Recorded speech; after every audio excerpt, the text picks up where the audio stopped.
கர்த்தருடைய வார்த்தை நம்மத்தில் கர்த்தர் நம்மத்தில் நம்மளை கூட பேசுகிறேன். கர்த்தருடைய வார்த்தை நம்மத்தில் பேசுகிறேன். நம்ம செய்வோம்.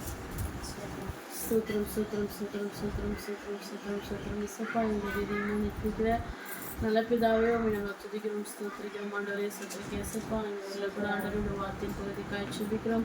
எம்மட்டும் என் தேவன் ஆண்டவர் இயேசுப்பா துதியிலும் சாட்சியிலும் ஜபத்திலும் கூட இருந்து உடைய கரம் எங்களை வழிநடத்துவதற்காக நாங்கள் செலுத்துகிறோம். ஆண்டவருடைய வார்த்தையின் பகுதியில் கூட அப்போ உடைய வல்லமையான கரம் ஞானத்தின் கரம் நீர் எங்கள் மத்தியில் இருந்து ஆண்டவர் இயேசுப்பா இந்த மண்ணாவை போஷித்து கொள்ள என் தேவன் ஆண்டவரை நீர் எங்களை கண் வைப்பு பாருங்க.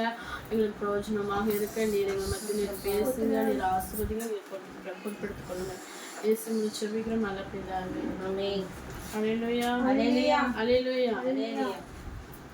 நான் என்ன எடுத்துட்டு வந்திருக்கேன்னா, கர்த்தர் சொன்ன வார்த்தை நிறைவேறும் அளவும் அவர் அனுப்பின வசனம் நம்மள என்ன பண்ணுமா புடமிடும். அல்லேலூயா அல்லேலூயா அல்லேலூயா அல்லேலூயா. கர்த்தர் நம்ம ஒவ்வொருவருக்கும் ஒரு வாக்குத்தத்தத்தை கொடுத்திருக்காரு. அந்த ஒவ்வொரு வாக்குத்தத்தமும் நம்மளுடைய வாழ்க்கையில அந்த ஆசீர்வாதத்தை நம்ம பெற்றுக்கொள்ள நம்மளுக்கு என்ன பண்ணுமா, அந்த வசனம் நம்மள ஒரு நாள் என்ன பண்ணுமா புடமிட்டு கொண்டே இருக்குமா. வெள்ளியை புடமிடுவது போல கர்த்தருடைய வசனம் நம்மள என்ன பண்ணும் புடமிடும். எதுக்காகனா அந்த ஆயத்தத்துக்காக, அந்த ஆசீர்வாதத்தை பெற்றுக்கொள்றதுக்காக. வெள்ளி நெருப்புல புடமிடதான் அது என்னவாகும், சுத்த வெள்ளி தங்கமா மாறும். தங்கத்தை புடமிட அது போல நம்மளையும் கர்த்தருடைய வார்த்தை புடமிட நம்மளும் என்ன வருமோ அந்த ஆசீர்வாதத்துக்கு தகுதி உள்ள பார்த்தோமா நம்ம மாறுவோமா. எடுத்தவங்க வாசிக்கலாம். ஏசியா 48:10.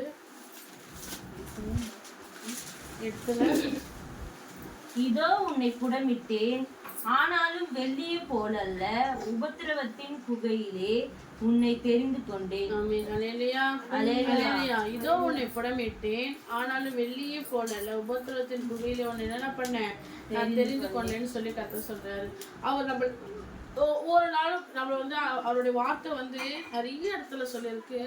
நான் உன்னை இமைப்பொழுது கைவிட்டேன், ஆனாலும் உருக்கமான இறக்கங்களால் உன்னை என்ன பண்ணுவேன், முடிச்சு கொள்ளுவேன். நான் பிரச்சனை கஷ்டங்களை கொண்டு வருவனாலும் கர்த்தருடைய வார்த்தை நம்மளை என்ன பண்ணுமா தேர்ச்சி கொண்டே இருக்குமா. நம்மளுக்குள்ள வர அந்த ஒவ்வொரு பிரச்சனைகளையும் நம்ம மேற்கொள்ள, நம்ம அதுலேருந்து விலக, நம்மளை அதை பாதுகாத்துக்குள்ள கர்த்தருடைய வார்த்தை நம்மளை என்ன பண்ணும் ஒரு நாள் தாங்குது, தேர்ச்சி கொண்டு இருக்கிறது. அது மட்டும் இல்லை, அந்த ஆசீர்வாதத்தை பெற்றுக்கொள்ளக்கூடிய ஒரு மோட்டிவேஷனாகவும் அந்த கர்த்தருடைய வார்த்தை நம்மளுக்கு என்ன பண்ணுது, ஒரு இதுவாக இருக்கு. அது மட்டும் இல்லை, சங்கீதம் 105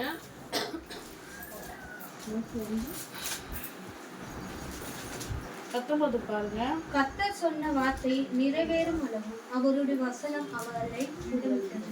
ஆமென். கர்த்தர் சொன்ன வார்த்தை நிறைவேறும் அளவும் அவருடைய வசனம் அவனை புடமிட்டது. யாரை புடமிட்டதுன்னா இதுல பாத்தீங்கன்னா தாவீது ராஜா கர்த்தர் என்ன பண்றாருன்னா அபிஷேகம் பண்ணிடுறாரு. யார் மூலியமானா சாமுவேல் மூலியமா அபிஷேகம் பண்ணிடுறாரு. எப்படா சின்ன வயசுல அபிஷேகம் பண்ணிடுறாரு. நீ ராஜாவாகன்னு அபிஷேகம் பண்ண, ஒரு சின்ன குழந்தை போய் ராஜாவாக முடியுமா? ஆக முடியும். ஆனா அந்த ராஜாவை ஆகிறதுக்கான தகுதியை அவர் கொஞ்சம் கொஞ்சமா கர்த்தர் அவருக்கு எப்படி கொடுக்குறாருன்னா சோதனை மூலியமா கொடுக்குறாரு. எப்படி கொடுக்குறாரு? சோதனை மூலியமா. அதுவும் எப்படி பார்த்தீங்கன்னா அந்த ராஜாவோட பதவியை ஒரு ராஜா கிட்ட இருந்து தூக்கி தான் தாவீது ராஜா கொடுக்கக்கூடாது. சவுல் கிட்ட இருந்து தூக்கி தாவீது கொடுக்கக்கூடாது. ஆனா அந்த சவுல் மூலியமாவே இவருக்கு பிரச்சனையை கொண்டு அவர் அந்த பிரச்சனை மேற்கொள்ளும்படியா அவருக்கு ஞானத்தை கொடுத்து நிறைய அதுல இருந்து அவரை தப்பித்துக்கொள்ள கர்த்தருடைய வார்த்தை அவர் என்ன பண்ணிச்சான், புடமிட்டு கொண்டே வந்துச்சான். கடைசியா அந்த பதவி யாருக்கு போச்சு? அவருக்கே தான் போச்சு. பாத்தீங்கன்னா, நான் அபிஷேகம் பண்ணினவர்களை நீங்கள் தொடாமலும் என்னுடைய தீர்க்கதரிசிகளுக்கு நீங்கள் தீங்கு செய்யாமலும் இருங்கள். அவர்கள் தேசத்தில் பஞ்சத்தை வரவேற்று ஆகாரம் என்னும் ஆதரவு கொலை முற்றிலும் முடித்து அவர்களுக்கு முன்னாலே ஒரு புருஷனை அனுப்புவேன். யோசிப்பு சரியாக பிரிக்கப்பட்டான். யோசிப்பு கூட பார்த்தீங்கன்னா கர்த்தருடைய வார்த்தை என்னாச்சு, அவர் ராஜா ஆகிறதுக்கு நிறைய சோதனை வந்துச்சு. இவங்க எல்லாருமே என்ன பண்ணாங்கன்னா அந்த சோதனையை மேற்கொண்டு தனக்கான ஆசீர்வாதத்தை என்ன பண்ணாங்க, மேற்கொண்டாங்க. சவுல் தாவீது நிறைய நிறைய நிறைய நிறைய தன்னோட சொந்த குமாரத்தையே சவுல் வந்து ராஜாவை கல்யாணம் பண்ணி தாவீது கல்யாணம் பண்ணி கொடுத்தாலுமே அவரை கொலை பண்ணணும்னு என்ன பண்ணாரு, அவர் வகை தேடுறாரு, அவரை சாகடிக்கணும்னு நிறைய வகை தேடுறாரு. அவர் கையில சவுல் தாவீது கையில சவுல் மாட்டினாலுமே தாவீது ராஜா என்ன பண்றாரு, கர்த்தரால் அபிஷேகம் பண்ணவர் மேல நம்ம கையப்படக்கூடாது சொல்லி கர்த்தருடைய வார்த்தைக்கு அவர் என்ன பண்றாருன்னா பயந்து பின்வாங்குறாரு. இது எல்லாத்தையுமே கர்த்தர் என்ன பண்றாரு, கண்ணோக்கி பார்த்துட்டு இருக்காரு தாவீது ராஜா. அவர் வந்து அவர் இருதயத்துல எப்படி இருக்காரு, ஒரு வாய்ப்பு கொடுத்து பார்க்குறாரு. இப்போ வந்து சவுல் துரத்திட்டு இருக்காரு தெரியுது, சவுலை வந்து தாவீது கையில ஒப்பு கொடுக்காரு. அவனை சாவடிக்கிறதுக்கான எல்லா வாய்ப்புமே இப்போ அவனுக்கு நல்லா அமைஞ்சிருக்கு, ஒரு கெட்ச் மாதிரி அமைச்சு கொடுத்துருக்காரு. ஆனாலும் தாவீது என்ன பண்றாரு, தன்னுடைய இருதயத்துல கர்த்தரால் அபிஷேகம் பண்ணப்பட்டவரை நான் வந்து என்ன பண்ணுறேன் கையை போடக்கூடாதுன்னு வந்து என்ன பண்றாரு, பின்வாங்குறாரு. இது எல்லாமே கர்த்தர் வந்து உற்பத்தி பண்ணி கொடுத்தது. அதை வந்து அவரோட இருதயத்தை கர்த்தர் என்ன பண்றது பார்க்குறான். இந்த விஷயத்துல அவன் தப்பு பண்றானா, இந்த விஷயத்துல அவன் தப்பு பண்றான்னு சொல்லி ஒவ்வொரு இடத்துலையுமே கர்த்தர் அவர் என்ன பண்றாரு, புடமிட்டு கொண்டு அவர் தகுதி ஆகிறதுக்கு அவர் என்ன பண்றாரு, ரெடி பண்றாரு. அவர் தகுதி ஆனோடனே அவர் என்ன பண்றாரு, கர்த்தர் சவுலை கொண்டுட்டு ராஜாவாக்கிறார்.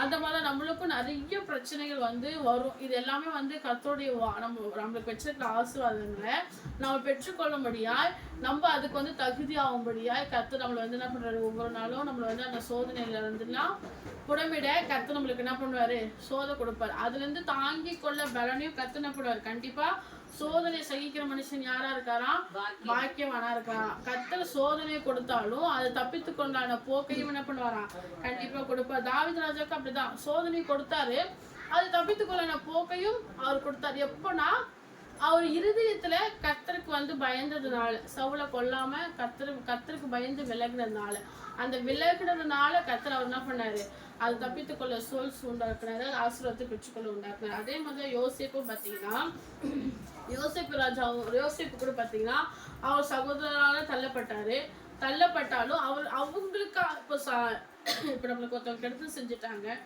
ரொம்ப பெரிய கெடுதல் செஞ்சுட்டாங்க நம்மளோட வாழ்க்கையில.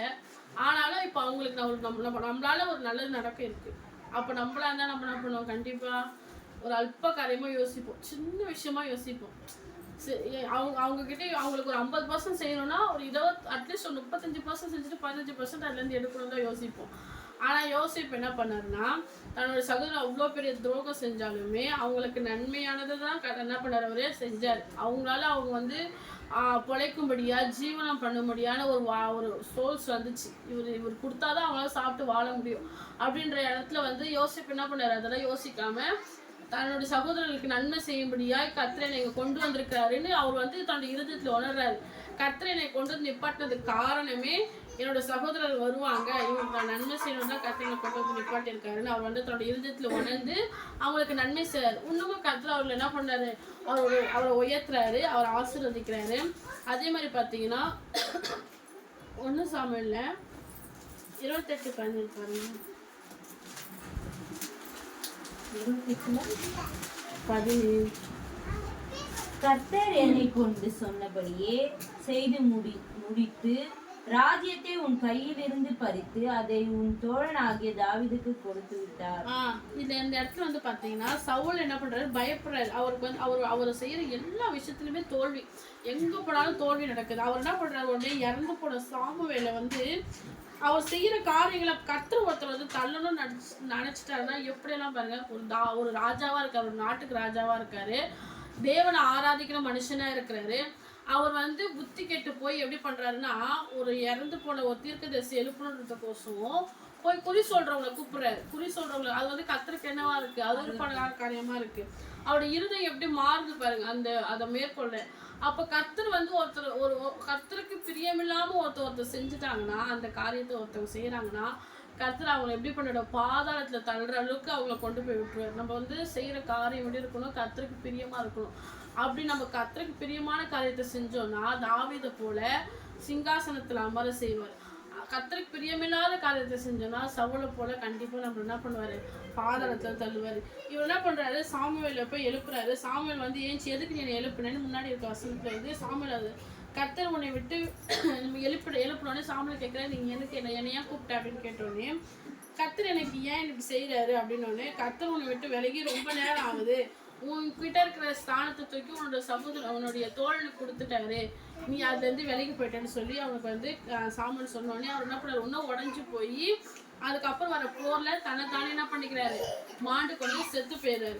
அதனால ஆசீர்வாதம் அந்த ராஜ்யபாரம் தாவீது ராஜாவுக்கு போயிடுது. அதனால அவர் ஆசீர்வாதத்தை பெற்றுக்கொள்றாரு. அதே மாதிரி பார்த்தீங்கன்னா யோபு கூட பார்த்தீங்கன்னா நிறைய பிரச்சனை அவரு கூட வந்துச்சு.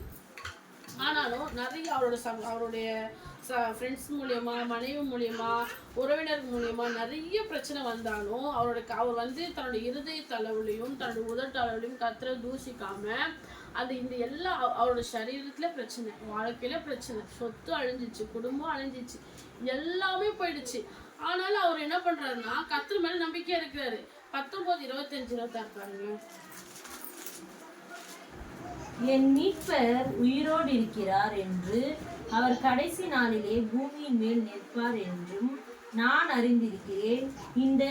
இந்த என் தோல் முதலானவை அழுகி போன பின்பு நான் என் மாம்சத்தில் இருந்து தேவனை பார்த்தேன். அவர் என்ன சொல்றாரு, அவரோட தோல் அழுகி நாற்றம் எடுத்தாலும் அந்த இடத்துல கூட அவர் என்ன சொல்றாரு, நான் என் தேவனுக்காக நான் இப்ப என் தேவன் எது செய்தாலும் எனக்கு நன்மையாக செய்வார்னு இந்த இடத்துல அவர் சொன்னதுனாலதான் கர்த்தர் அவருக்கு என்ன பண்றாருன்னா 19 அவர் அந்த வார்த்தை சொன்னதுனால 42 பாத்தீங்கன்னா 2ஆம் வசனம், தேவனின் சகலத்தையும் செய்ய வல்லவர், நீ செய்ய நினைத்தது தடைப்படாது. எதுக்காக அவர் அப்படி சொல்றாருன்னா 10வது வசனத்துல யோபு முன் இருந்தது எல்லாவற்றையும் பார்க்கிலும் இரட்டத்தனியான ஆசீர்வாதத்தை என்ன பண்ணாரு, பெற்றுக்கொண்டார். கர்த்தர் எதை செய்தாலுமே அதை என்ன பண்ணுவாரு, நன்மைக்காக தான் செய்வார். அவர் வந்து அந்த வார்த்தை அவர் என்ன பண்ணிட்டு இருந்துச்சு, புடமிட்டு கொண்டு இருந்துச்சு. அந்த ஆசீர்வாதத்தை ஃபர்ஸ்ட் கொஞ்சம் மாடு, கொஞ்சம் ஆடு, கொஞ்சம் பிள்ளைகள், கொஞ்சம் ஆசீர்வாதத்தோடு இருந்தார். ஆனா அந்த சோதனை அந்த சோதனை அகப்படாதபடி, அது அவரை சுற்றி கொள்ளாதபடி, அதை மேற்கொள்ள அவரோட அந்த கர்த்தருடைய வார்த்தையை அவர் வந்து என்ன பண்ணிருச்சு, புடமிட்டு கர்த்தரால அவர் வந்து வார்த்தையினால் தூஷிக்காம கர்த்தர் மேல் நம்பிக்கையா இருந்ததுனால அந்த இழந்து போன ஆசீர்வாதத்தை விட இரட்டத்தனியான ஆசீர்வாதத்தை என்ன பண்ணாரு, பெற்றுக்கொண்டார். யோபும் அப்படிதான், தாவீது ராஜாவும் அப்படிதான், யோசேப்பும், இவங்க எல்லாருமே சோதனையை விழாதபடி கர்த்தருடைய வசனத்துல என்ன பண்ணாங்க, தன்னை தேர்ச்சி கொண்டு புடமிட்டு ஆசீர்வாதத்தை பெற்றுக்கொண்டாங்க. அதே மாதிரி பார்த்தீங்கன்னா எரேமியா 1:19 பாருங்க.